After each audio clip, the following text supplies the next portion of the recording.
Iglesia Bautista Pacto de Gracia, Temuco.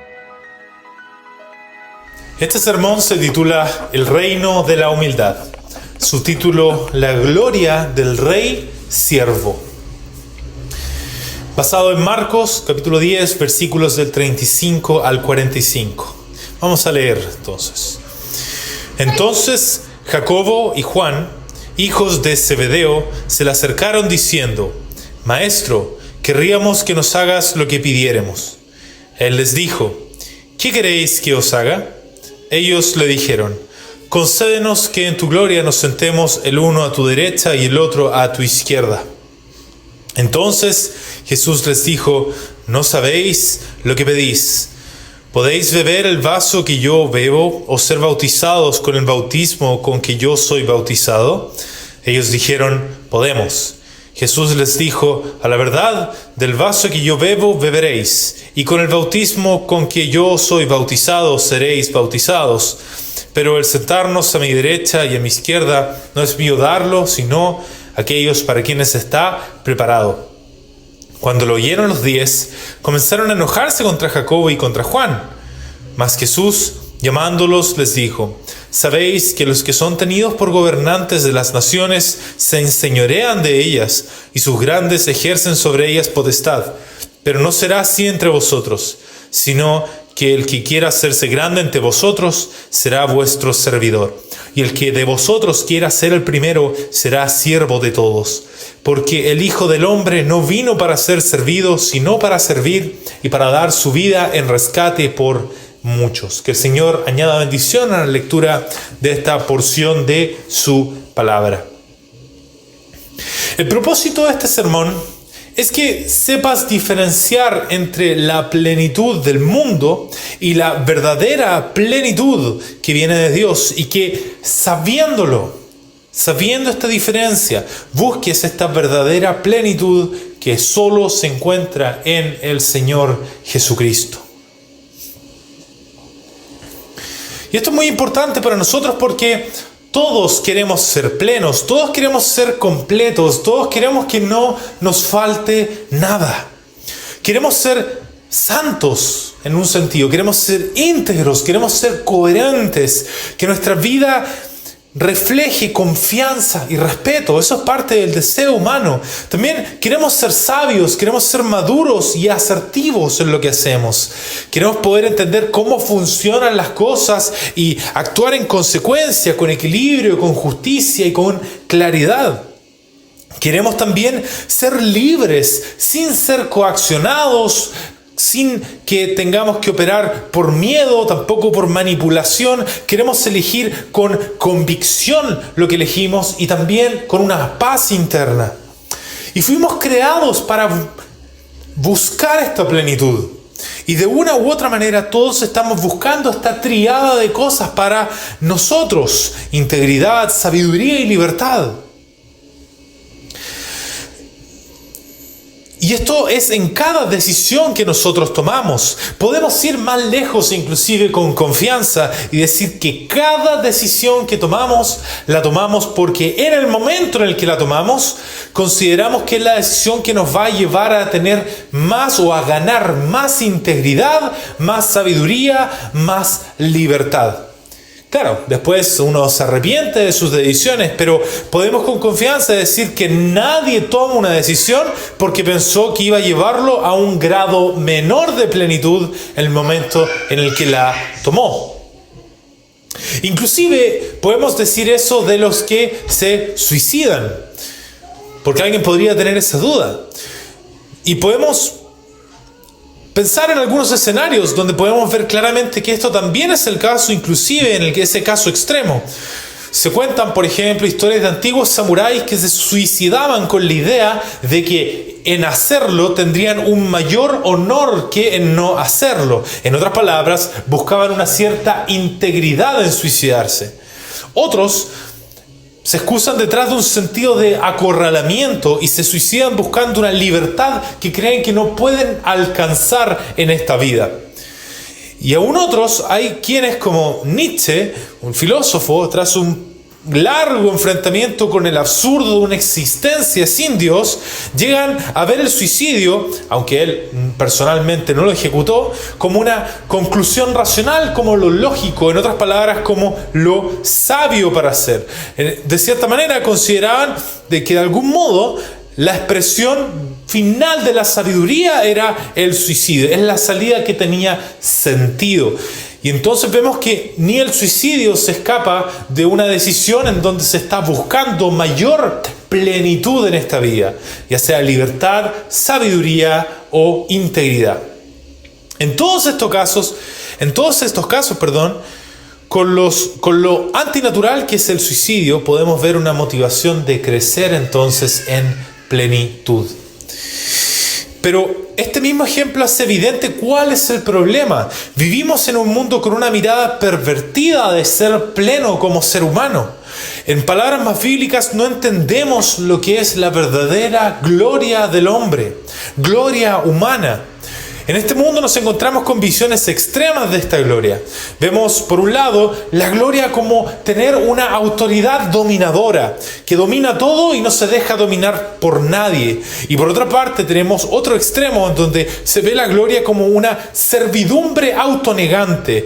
En otras palabras, que se niega a sí misma, como esta noción de aceptar el destino que uno tiene y vivirlo sin ninguna participación de la voluntad propia. Y vamos a atacar o en un sentido abordar estos dos extremos. El primer extremo es la autoridad dominadora y es esta idea de que una persona llega a ser plena cuando logra imponer su voluntad sin que nadie se lo impida.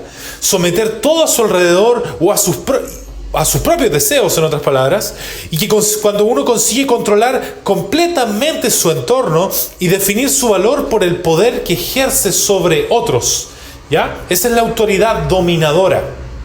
Esta forma de pensar ve la libertad como poder y la sabiduría como estrategia para controlar y la integridad como una fortaleza que nadie puede cuestionar.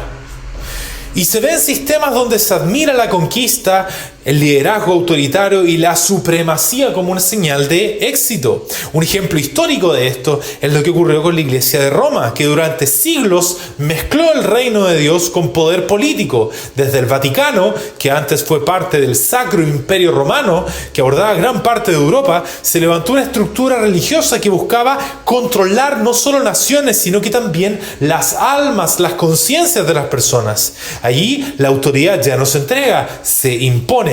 Y el ideal ya no es servir, sino que mandar. Esa es la autoridad dominadora y es uno de los extremos de cómo se ve la gloria del ser humano.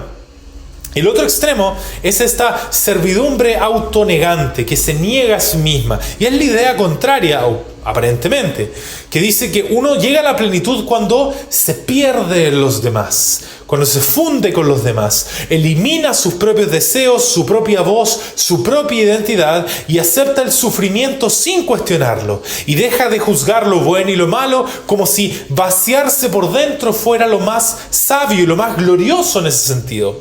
Esa forma de pensar convierte la santidad, o la integridad en pasividad, la sabiduría en evasión y la libertad en la desaparición del ego, la desaparición del yo.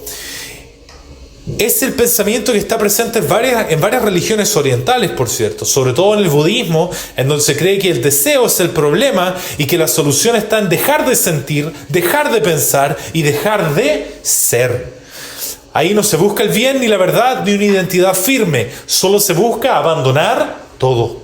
Y esa servidumbre no nace de la libertad, sino del cansancio, nace de la huida. Estas perversiones no son más que velos que nos dejan ver la gloria de Cristo en la obra que vino a hacer. Y por eso es tan importante esto que vamos a ver hoy. Y vamos a entender entonces la diferencia entre estas glorias, estas visiones de gloria, a través del libro de Marcos, en donde el Señor nos va a revelar cuál es la verdadera gloria a la que pueda acceder el ser humano y cuál es la verdadera gloria del ser humano. Y lo vamos a ver en tres partes. La primera es que al buscar una plenitud separada de Dios nos hacemos enemigos de Dios. La segunda parte es que la verdadera plenitud consiste en una autoridad que se niega a sí misma y una servidumbre que domina por amor.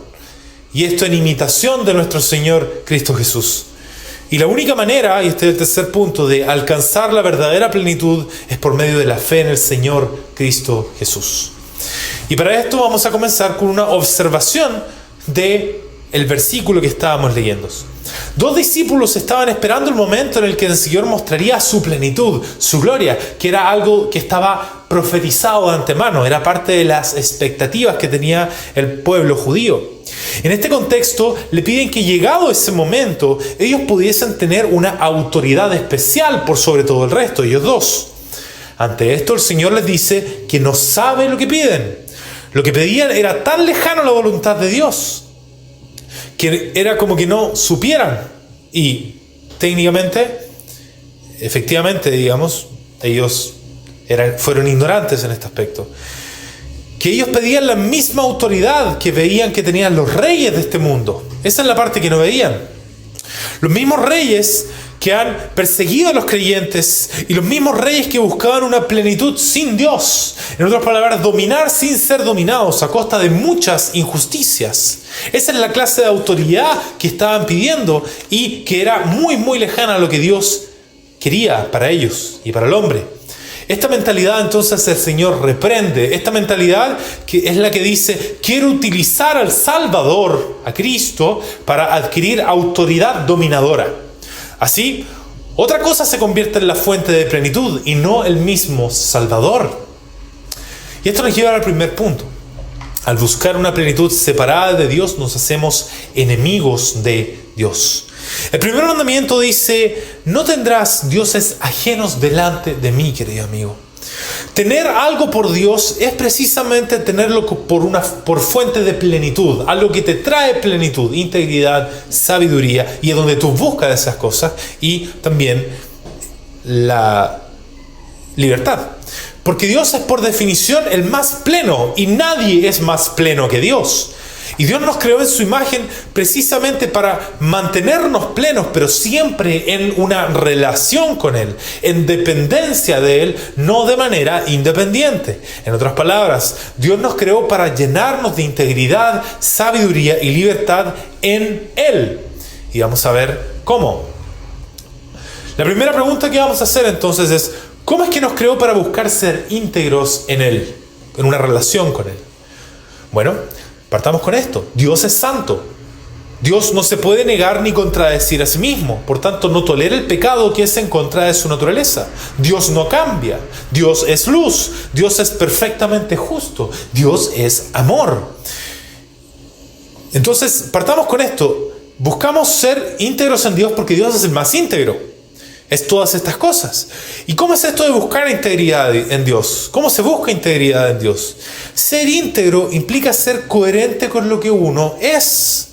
Y fuimos creados en imagen y semejanza de Dios para vivir en comunión con Dios, en una amistad con Él. Ser un ser humano implica vivir en una relación de amor con Dios. Por tanto, sin una relación de amor y amistad con Dios, es imposible ser íntegro en esta vida. ¿Cómo es eso? Alguien puede decir. Bueno, si uno no busca la plenitud en Dios, siempre va a quedar una culpa que no se puede resolver. Alguien puede decir, bueno, yo sé que no soy perfecto, pero ¿quién lo es? Al final uno hace lo que puede. Pero resulta que no basta con hacer lo que uno puede cuando la culpa es en contra de Dios. Porque eso es el pecado, querido amigo. Eso es la maldad. Siempre es en contra de Dios. Por ejemplo, alguien puede decir, yo no le hago mal a nadie, así que estoy tranquilo con mi conciencia. Pero resulta que el estándar de Dios, de integridad, no es compararte con otros, sino con su propia integridad, con su propia santidad. Otro dice, prefiero no pensar en estas cosas, ya bastante tengo con lo que pasa en el día a día. Pero el problema es que ignorar la culpa no la elimina, solo la deja creciendo en la oscuridad. Entonces, eso pasa cuando uno busca integridad sin Dios, pero otra cosa pasa, se forma una identidad frágil y falsa. Entonces alguien dice, lo importante es ser fiel a uno mismo, no vivir para agradar a los demás. Bueno, pero ¿qué pasa si ese uno mismo está roto? no basta con ser coherente con el error. Si yo estoy roto, ¿por qué voy a ser coherente con eso que está roto? Yo quiero algo mejor para mí mismo, ¿no? Otra persona puede decir, yo sé quién soy, no necesito que nadie me venga a decir lo contrario. Claro, pero resulta que cuando la vida te golpea, esa seguridad se desarma fácilmente. ¿Y qué pasa con esa identidad sólida? Otro dice, uno tiene que mostrarse fuerte, aunque por dentro esté hecho pedazos. Pero amigo, no fuiste creado para sostenerte solo, sino para ser restaurado por Dios y para ser llenado por Dios. Entonces, hay una identidad frágil y falsa detrás de buscar tu integridad fuera de Dios.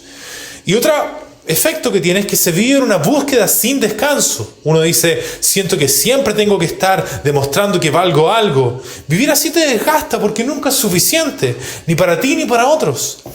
Y alguien dice, si no me esfuerzo yo, ¿quién lo va a hacer por mí? Bueno, ese peso te destruye porque niega que fuiste hecho para depender de Dios. Y otro dice, a veces me pregunto, ¿para qué tanto esfuerzo si al final todo sigue igual? Bueno, porque sin Dios todo esfuerzo es correr en círculos, mucho movimiento hay, pero sin destino. Entonces, hoy en día escuchamos charlas de progreso, pero lo único que hay es cambio, no progreso, porque no hay una meta, no hay un propósito, no hay un final, no hay una identidad que sostenga esas cosas. Entonces, querido amigo, esto no puede ser llamado integridad, y lo único que hace es tenerte miserable al final del día. Entonces, no podemos buscar nuestra integridad sin Dios, pero tampoco podemos buscar nuestra sabiduría sin Dios. Él es el ser sapientísimo que todo lo sabe porque creó todo y es perfecto en sabiduría. Entonces, la pregunta es, ¿cómo se busca esta sabiduría en Dios? Bueno, conociendo lo que Él ha revelado. En nuestros días tenemos esta revelación por escrito en la Biblia. En particular, por medio de exponerte a la enseñanza de las Escrituras, de la Biblia, es que tú puedes acceder a esa sabiduría. La Biblia es la palabra de Dios que no necesita ningún experto para autenticarla, sino que su propia enseñanza se demuestra verdadera, similar a cómo se demuestra que una llave pertenece a un candado. Lo que enseña, como bueno y malo, coincide con lo que nuestra conciencia ya sabe. Lo que condena como pecado lo vemos en nosotros mismos, aunque no quisiéramos admitirlo. Lo que llama justicia no depende de moda, sino de un carácter perfecto y constante. Lo que dice del mundo exterior refleja lo que vemos todos los días: dolor, injusticia, frustración. Lo que promete sobre el juicio final da sentido al deseo profundo que tiene todo ser humano de que el mal no quede impune. Lo que dice del origen del mal y de la muerte explica lo que ni la ciencia ni la psicología pueden resolver. Lo que afirma sobre el corazón humano coincide con lo que sentimos: orgullo, envidia, miedo, culpa. Lo que promete para el alma cansada responde al anhelo real de descanso y perdón. Lo que dice de Dios no se siente ajeno, sino como si siempre hubiera estado hablando, y por fin lo escuchamos. Sin la palabra de Dios sería imposible encontrar sabiduría en este mundo. Ahora, ¿cómo es eso? Bueno, al ignorar su palabra, el corazón queda expuesto a todo lo contrario de la sabiduría. Y así alguien dice, yo confío en mi intuición, hasta ahora no me ha fallado. Pero sin la verdad de Dios uno puede caminar con seguridad directo hacia el error. Y uno no conoce el futuro, querido amigo. Hoy en día cada uno, otro dice, tiene que encontrar su propia verdad. Bueno, el problema es que si hay muchas verdades, entonces no hay ninguna. La sabiduría real no cambia con las épocas, querido amigo. Si hay muchas verdades, al final no se distingue de la mentira. Otro dice, yo creo que mientras uno tenga buenas intenciones, eso es lo que importa. Pero el mal muchas veces se disfraza de buenas intenciones. Como dice un dicho famoso, el infierno está lleno de buenas intenciones. Solo Dios puede mostrar lo que realmente es bueno. Otro dice, no me gusta la idea de un Dios que juzga. Prefiero pensar que todos somos luz. Pero negar el juicio no elimina la injusticia, solo le quita el sentido al anhelo de justicia verdadera. Otro dice, yo creo en Dios, pero no necesito leer la Biblia para eso. El problema es que sin su palabra solo queda un Dios inventado, hecho a la imagen de lo que uno le acomoda nomás. Al final uno es como un detective que es culpable en el caso que esté investigando. Ciertamente su investigación no va en pos de la verdad, sino que va a estar sesgada. A mí, otro dice, no me gusta pensar mucho en las cosas, prefiero dejarme llevar por lo que siento. Pero el problema es que vivir por impulsos es construir una casa sobre la arena. Tarde o temprano se cae. Otro dice, yo sé lo que hago, nadie me tiene que venir a decir cómo vivir. Pero tu vida no empezó contigo, ni tampoco va a terminar contigo, querido amigo. Necesitas al Dios que ve el final desde el principio para ordenar tu vida y para tomar decisiones racionales al respecto. Eso es entonces buscar sabiduría en Dios, plenitud en Dios. Ahora, por último, ¿cómo es que nos creó para ser libres en Él? Bueno, Dios es el Dios libérrimo, que puede hacer lo que quiere y no hay nadie que lo detenga. Pero fíjense, no por eso es arbitrario, sino que Él es absolutamente coherente y sin contradicción, como decíamos. Así nos muestra que la libertad no es falta de ley, sino que es una armonía entre la ley y la vida. Ahora la pregunta es, ¿cómo se busca esa libertad en Dios? Bueno, conociendo su voluntad revelada y confiando en ella como buena, justa y verdadera. Viviendo no según nuestros deseos, sino en comunión con su carácter, con sus caminos. Aceptando que el verdadero ser humano no es más libre cuando se manda solo, sino cuando camina en obediencia a su Creador. Solo en ese punto puede ser tan libre como su Creador. Solo en ese punto puede alcanzar esa armonía en donde no hay contradicción entre los deberes y los deseos. Libertad es cuando el deber y el deseo se unen en amor. Si no está eso, entonces no puede haber verdadera libertad. Ahora, como aclaración, cuando hablamos de ser tan libres como el Creador, nos referimos a cómo el Creador quiere que seamos libres, como a la libertad que nos da el Creador, no tan libres como Él en su absolutez y grandeza. Ahora la pregunta es, ¿cómo es eso de que sin Dios no hay libertad? Bueno, al rechazar la libertad que viene de Dios, terminamos cayendo en todo lo contrario. Alguien dice, a mí nadie me dice lo que tengo que hacer, pero el que no rinde cuentas a nadie termina solo. Y el alma solitaria se quiebra por dentro. Otro dice, mientras no le haga daño a nadie, puedo hacer lo que quiera. Pero rara vez se ve el daño a tiempo, en el momento. El corazón es más engañoso de lo que quiera reconocer. Y a veces ignoramos el daño que lo hace por un sesgo. Otro dice, cada uno es libre de vivir como quiera, pero no todo lo que parece libertad lleva a la vida. Y la palabra dice que hay caminos que parecen rectos, pero terminan ¿dónde? En la muerte. Otro dice, yo sé lo que me hace bien, no necesito que me lo digan. Pero sin Dios, eso que parece hacerte bien puede volverse lo que más te esclaviza. Por ejemplo, como las drogas, que parecen ser lo mejor del mundo para los drogadictos, para los adictos, pero te esclavizan y los llevan a la muerte. Otro dice, lo importante es ser feliz. Pero si la felicidad no está unida a la verdad, se vuelve una ilusión que te promete paz, pero es una paz que nunca llega y te pide más y te pide más, y es como una nube que se agranda y se agranda y te da como una ilusión de firmeza, pero cuando la vas a agarrar, se desvanece. Y al final, ¿qué pasa? Alguien dice, no sé qué pasó, todo iba bien. Y otro dice, estoy cansado de vivir según las expectativas de otros. Pero si el problema es que seguirte solo a ti mismo tampoco es libertad. Solo en Cristo puedes vivir como fuiste creado, en comunión con Dios. El resto es esclavitud, querido amigo, porque tú igual eres finito. Por eso tienes que examinarte en este punto. ¿Cuál es tu fuente de plenitud? ¿Dónde buscas tu integridad? ¿Dónde buscas sabiduría? ¿Dónde buscas libertad? Primero, ¿dónde buscas integridad? Quizás en el reconocimiento laboral y dices, mientras mi jefe o mis colegas valoren lo que hago, estoy en paz conmigo mismo. Otros lo buscan y quizás eres tú en el rol familiar y dices, bueno, si soy buen padre, madre o hijo, eso me define como alguien correcto. Otro lo hace en cumplir rutinas disciplinadas y dice, si hago ejercicio, como sano, estudio y me organizo bien, esto significa que tengo mi vida en orden y soy una persona íntegra.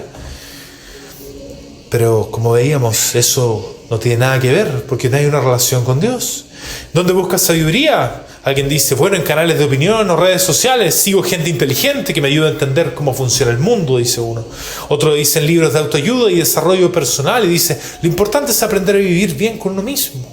Otro dice en videojuegos estratégicos y dice, de ahí entreno mi mente, tomo decisiones, aprendo a manejar recursos, me hace sentir capaz. Pero nuevamente, ¿dónde está la palabra ahí? No está, es todo un autoengaño. ¿Y dónde buscas libertad? Uno dice logros profesionales y dice, mientras tenga éxito y no dependa de nadie, soy libre. Otros en un escapismo digital donde dicen, juego, me conecto en línea porque ahí nadie me dice qué hacer y soy quien quiero ser. Otro en romper normas externas y dicen, me siento libre cuando vivo a mi manera sin que otros definan mis límites. Y se ponen tatuajes para buscar libertad o empiezan a hacer lo contrario a lo que se considera socialmente correcto. Pero todas estas cosas, nuevamente, fuera de una relación con Dios, son vacías, no tienen sentido. Ahora, cabe destacar que no es que Dios condene estas cosas de por sí. No tiene que ver con eso. Tiene que ver con tu relación con esas cosas, amigo. La pregunta clave es si estas cosas están sustituyendo a Dios y si estás dispuesta a perderlas todas si fuese necesario por alcanzar a Dios por medio de Cristo.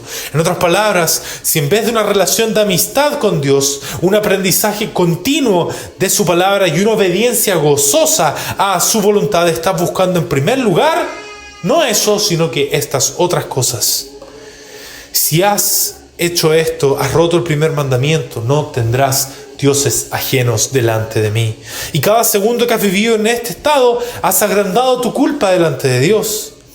Pero eso no es todo. Solo te menciona el primero, pero mira dónde te lleva a violar el primer mandamiento. Cuando buscas integridad en tu reputación o en la aceptación de otros, terminas mintiendo, terminas exagerando o escondiendo la verdad para que no te vean débil o equivocado.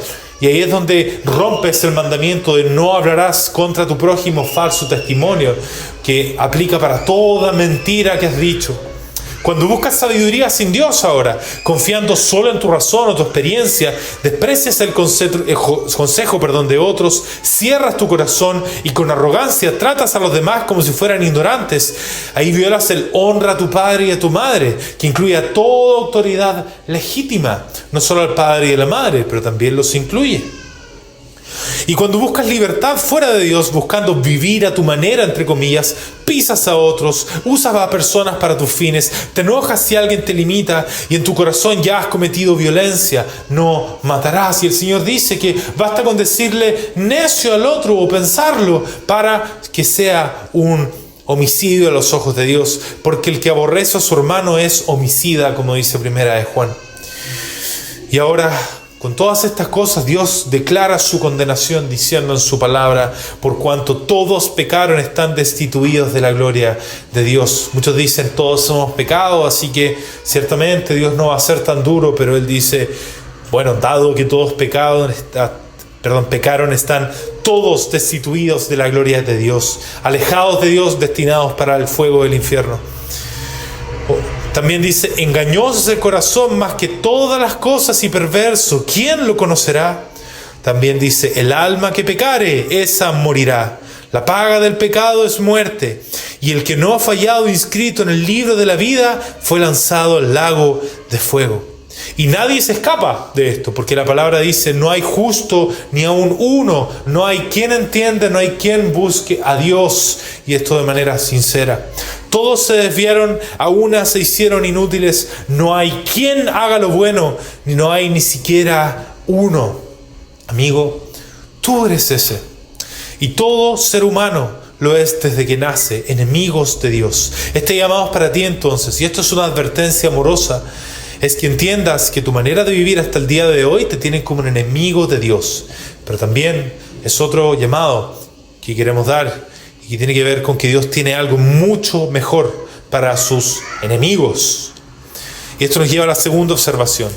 Los discípulos buscaban, en este pasaje que leíamos, una cierta autoridad dominadora, donde pudieran tener autoridad sobre el resto de los discípulos y el mundo entero al hacer su petición al Señor.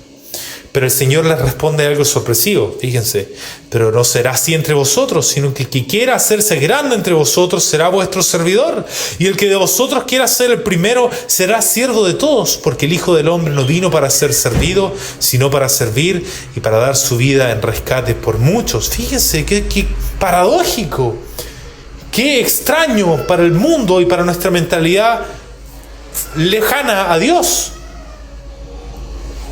Él venía a demostrar, Cristo, que la plenitud no estaba en la autoridad dominadora, pero tampoco está en el otro extremo, que sería una servidumbre autonegante que se niega a sí misma y que no hace nada por su voluntad, sino que niega completamente su voluntad, sino que Él trae otro modelo de plenitud. Y esto nos lleva al segundo punto. La verdadera plenitud consiste en la autoridad que se niega a sí misma y la servidumbre que domina por amor, que es en imitación del Señor Jesucristo. Autoridad que se niega a sí misma y servidumbre que domina por amor. Querido amigo, una de las preguntas más importantes de nuestra vida es esta: ¿cómo se ve la plenitud? ¿Cómo se ve un ser humano pleno que se parece a Dios en su carácter, que refleja la imagen de Dios que está en él? ¿Acaso se ve como un gran conquistador que no es conquistado por nadie? ¿O acaso se ve como un esclavo que niega su yo y busca casi ser como una piedra sin emociones ni deseos propios, con una túnica, quizás en las montañas, meditando? Ninguna de las dos, querido amigo. El modelo es de un conquistador que se somete a la voluntad de Dios en amor y que, siendo un siervo, impone por amor su mandato. Ese es el carácter de Dios mismo, no estos modelos que hemos inventado en nuestras imaginaciones. Ahora, ¿cómo podemos ver esto en Dios? Bueno, a nivel general, lo vemos en su obra de creación y providencia. Dios creó todas las cosas con poder soberano, sin pedir consejo ni permiso a nadie. Todo lo que existe, existe porque Él lo mandó. Pero fíjense, desde el primer momento ese poder no fue usado para aplastar, sino que fue usado para sostener, para ordenar, para dar vida, para bendecir. Y su autoridad no se autoafirma ni se impone con orgullo, sino que se niega a sí mismo para el bien del otro. Porque fíjense, aunque tiene todo el derecho a gobernar con gloria visible y forzando la voluntad de todas sus criaturas, fíjense lo que hizo. Eligió gobernar desde lo oculto con paciencia, esperando la respuesta del hombre. Esa es la autoridad autonegante de Dios. Nunca pierde el control, pero tampoco se impone como un tirano.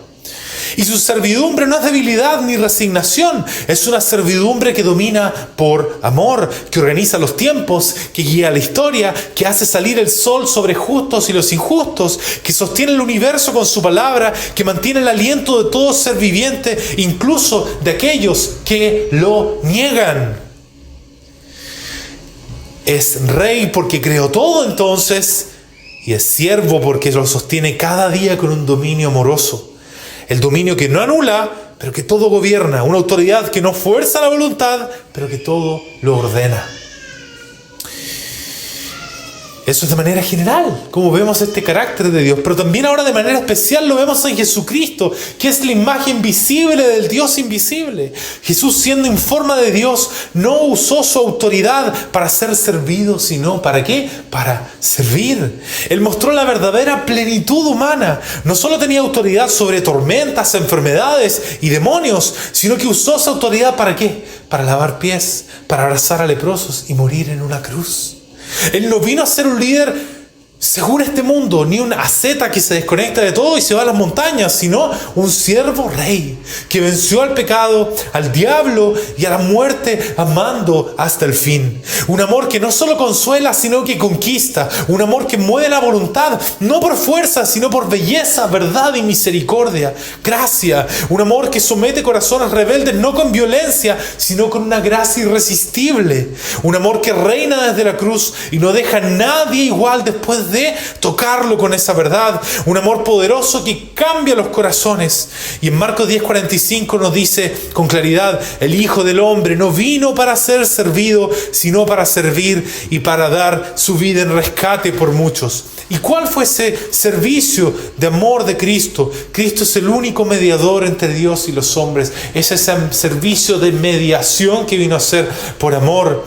Él, siendo verdaderamente Dios, vio en base al plan del Padre también la miseria del hombre pecador, rebelde en contra de Dios, que merece ir al infierno, que se rebela en contra de Dios día tras día, que tiene otra fuente de plenitud que no es Dios, y se apiada de ellos sabiendo lo que les espera, sabiendo que la justicia de Dios se debe derramar en contra del pecado y de aquellas cosas que van en contra del Creador. Y Dios, en su misericordia, Dios Padre envía al Hijo, y el Hijo se somete voluntariamente por compasión a esos perdidos. Y se encarna como un ser humano verdadero, sin dejar de ser verdadero Dios, para representar a ambas partes, para representar a Dios y a hombres. Y Él camina una vida perfecta, de obediencia perfecta, de amar a su prójimo como a sí mismo y amar a Dios principalmente por sobre todo. Y no falló en ningún punto, sin tener malos pensamientos como nosotros. Pero Él recibió lo que no merecía. Él merecía la gloria, Él merecía recompensa, Él merecía todo lo bueno, pero recibió lo malo que nosotros merecíamos. Él fue torturado, fue humillado, fue despreciado, y en la cruz del Calvario la palabra dice que Él fue humillado, torturado, y que Dios Padre ahí cargó con los pecados de pecadores como nosotros, y aplastó al Hijo, lo castigó como un sustituto, como un representante de pecadores. ¿Para qué? Para satisfacer la justicia de Dios. Y que teniendo esa justicia satisfecha, Dios ahora pudiera perdonar, reconciliarse con estos pecadores que han buscado su plenitud en otro lado, que han violado los mandamientos de Dios. Y así hacerlo de manera justa. Eso es lo que vino a hacer Jesucristo. Y si quieres prueba de esto, Él resucitó al tercer día, demostrando que Dios aceptó el sacrificio de Cristo por pecadores.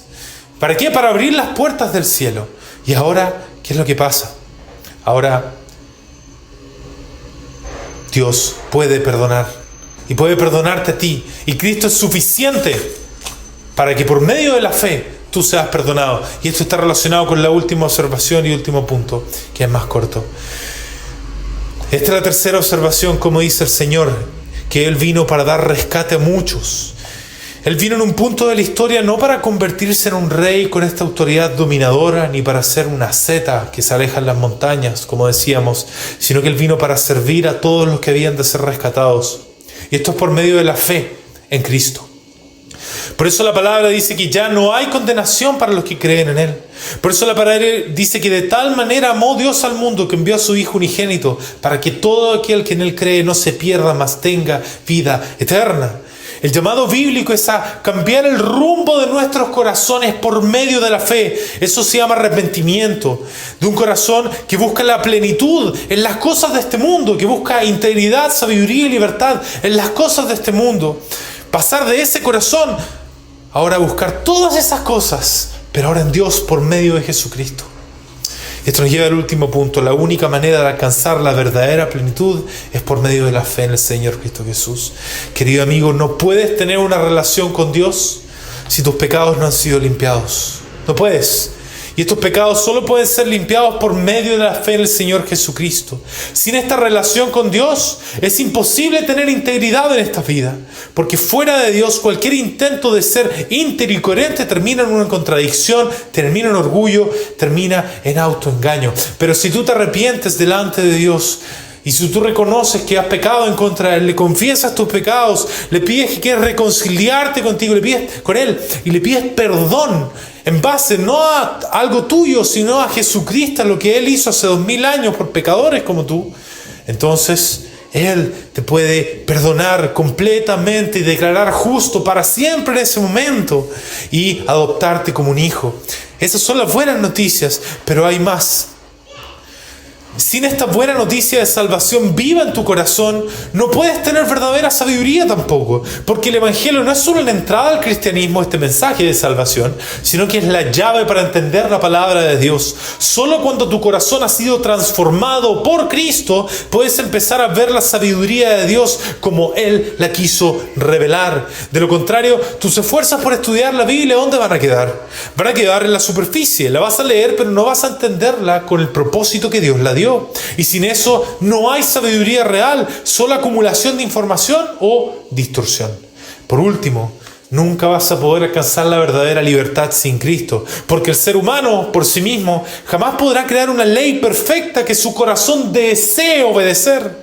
Siempre habrá tensión entre lo que sabe que debe hacer y lo que realmente quiere hacer. Siempre va a existir eso. Solo en Cristo es cuando el deber se une al deseo en amor. El alma queda libre de verdad, no por falta de ley, sino por el poder de una nueva naturaleza. Libertad no es hacer lo que quieras, sino amar lo que es bueno, o querer lo que es bueno, amar eso. Y eso solo ocurre cuando el corazón ha sido unido por fe al Rey siervo que dio su vida por pecadores como tú. Por eso, querido amigo, el llamado es arrepentirte por medio de la fe en el Señor.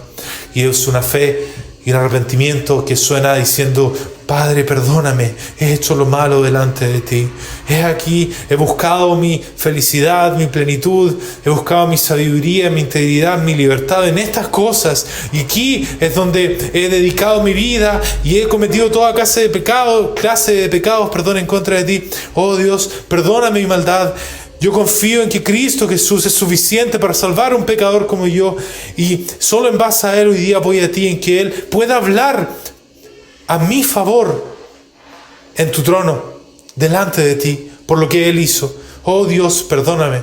Y si tú lo haces sinceramente, querido amigo, ahí finalmente tendrás acceso a la plenitud de Dios, en que Él, como te decíamos antes, te va a declarar justo, te va a adoptar y va a asegurarse de que tú perseveres en sus caminos. Concluimos entonces con esto. La gloria del Rey siervo te llama, querido amigo, hoy día. Sin Cristo no puedes tener verdadera integridad, porque sin estar en paz con Dios es imposible vivir en coherencia con lo que realmente fuiste creado para hacer, que fuiste creado en imagen y semejanza de Dios. También porque mientras tus pecados no sean perdonados, toda buena conducta, entre comillas, sigue siendo marcada por la culpa ante Dios. Porque sin comunión también con tu Creador, lo que parece integridad por fuera no es más que un esfuerzo humano sin raíz en la verdad. Por otra parte, sin Cristo no puedes alcanzar verdadera sabiduría, porque el Evangelio no es solo el punto de partida, es la clave para entender todo lo que Dios ha revelado. Porque solo un corazón transformado por Dios puede recibir su palabra con humildad, comprensión y amor. Y porque sin la luz de Cristo, lo más brillante de la sabiduría humana no alcanza a disipar la oscuridad que hay en el alma humana. Por último, sin Cristo no puedes vivir en verdadera libertad. Porque nuestra inclinación de nacimiento nos lleva a amar lo que nos daña y rechazar lo que nos hace bien.